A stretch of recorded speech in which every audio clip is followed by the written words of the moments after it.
ചൈനയ്ക്ക് മേൽ അധിക തീരുവ പ്രഖ്യാപിച്ച് US president Donald Trump. November 1 മുതൽ 100% അധിക നികുതിയാണ് ചൈനീസ് ഉൽപ്പന്നങ്ങൾക്ക് ചുമത്തിയിരിക്കുന്നത്. ഇതിനു പുറമെ സോഫ്റ്റ്വെയർ കയറ്റുമതികളിലും നിയന്ത്രണം ഏർപ്പെടുത്താനാണ് തീരുമാനം. ട്രൂത്ത് സോഷ്യലിലൂടെയാണ് ചൈനയ്ക്ക് മേൽ അധിക നികുതി ചുമത്തിയ കാര്യം ട്രംപ് വ്യക്തമാക്കിയത്. കയറ്റുമതിക്കുള്ള നിയമങ്ങൾ കർശനമാക്കാനുള്ള ചൈനീസ് തീരുമാനത്തിനെതിരെയാണ് US-ന്റെ തീരുവ ചുമത്തൽ.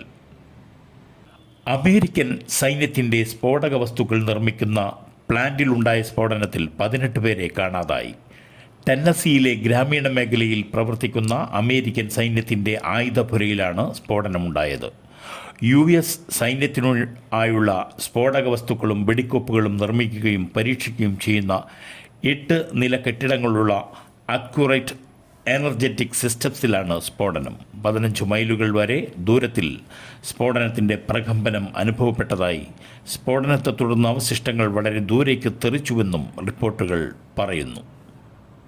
താലിബാൻ വിദേശകാര്യമന്ത്രിയുടെ ഇന്ത്യ സന്ദർശനത്തിന് പിന്നാലെ അഫ്ഗാനിസ്ഥാനെ രൂക്ഷമായി വിമർശിച്ച് പാകിസ്ഥാൻ പ്രതിരോധ മന്ത്രി ഖവാജ മുഹമ്മദ് ആസിഫ് ദേശീയ അസംബ്ലിയിൽ നടത്തിയ പ്രസംഗത്തിൽ അഫ്ഗാനിസ്ഥാനെ പാകിസ്ഥാൻ്റെ 1-ാം നമ്പർ ശത്രുവായി പ്രഖ്യാപിച്ചു. അഫ്ഗാനികൾ രാജ്യദ്രോഹികളും വഞ്ചകരുമാണെന്ന് ഖവാജ ആസിഫും അഭിപ്രായപ്പെട്ടു. ദശലക്ഷക്കണക്കിന് അഫ്ഗാൻ അഭയാർത്ഥികൾക്ക് പാകിസ്ഥാൻ അഭയം നൽകിയിട്ടുണ്ട്. എന്നാൽ അവർ പാകിസ്ഥാനിൽ വ്യാപാരം നടത്തി അഫ്ഗാനിസ്ഥാനെ സ്നേഹിച്ചു. ഇവർ രാജ്യദ്രോഹികളാണ്. പാകിസ്ഥാൻ എല്ലാ അഫ്ഗാൻ അഭയാർത്ഥികളെയും ഉടൻ പുറത്താക്കും, പാകിസ്ഥാൻ പ്രതിരോധ മന്ത്രി പറഞ്ഞു.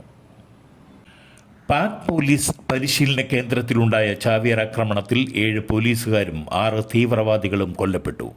വടക്ക് പടിഞ്ഞാറൻ പാകിസ്ഥാനിലെ ഖൈബർ പഖ്തൂൺ പ്രവിശ്യയിലെ പോലീസ് പരിശീലന കേന്ദ്രത്തിലാണ് സംഭവം.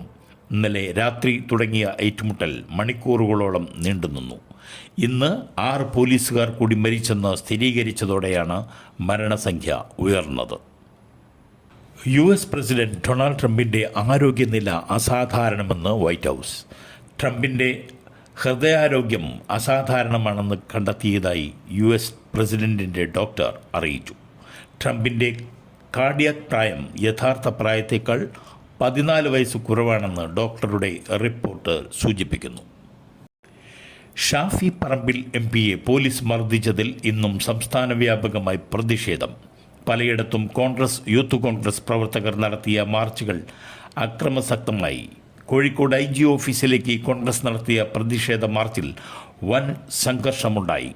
സ്ഥലത്ത് വൻ പോലീസ് സന്നാഹത്തെ വിന്യസിച്ചിട്ടുണ്ട്. പോലീസും പ്രവർത്തകരുമായി ഉന്തും തള്ളുമുണ്ടായി.